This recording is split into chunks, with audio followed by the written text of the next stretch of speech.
आज आपण दही मिरची भात करणार आहोत। सर्वात प्रथम आपण तेल तापवायला ठेवलेलं आहे। त्यामध्ये थोडीशी मोहरी,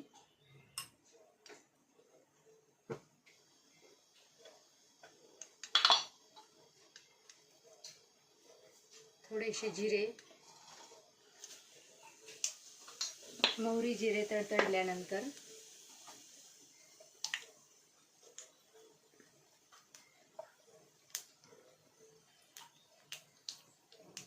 मोहरी आणि जिरेला चांगलं तडतड होऊ द्यायचं।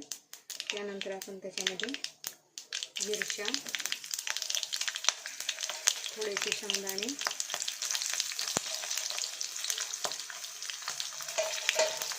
सर्व मिश्रण चांगलं आपण परतून घेणार आहोत।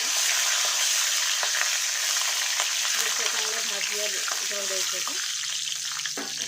त्यामध्ये आपण थोडं कढीपत्ता टाकणार आहोत। कढीपत्त्याने छान फ्लेवर येतो भाताला।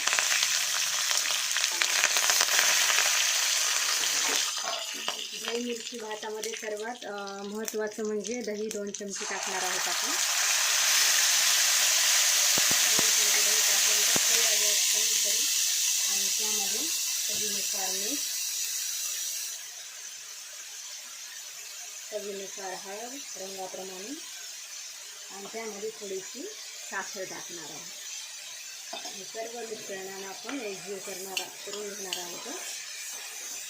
छान एकजीव झाल्यानंतर साखर विरघळल्यानंतर थोडीशी कोथिंबीर टाकणार आहोत आपण। कोथिंबीर पूर्णपणे परतल्यानंतर त्यामध्ये आपण मेन म्हणजे आपला शिळा भात टाकणार आहोत। संपूर्ण भात टाकून घेतल्यानंतर एकजीव करणार आहोत। हा भात इतका टेस्टी लागतो ना, दह्याने त्याला वेगळीच चव येते। दही आणि साखर यांनी असा भात खूप सुंदर लागतो। समजलं का? हा बघा भात किती सुंदर झालाय।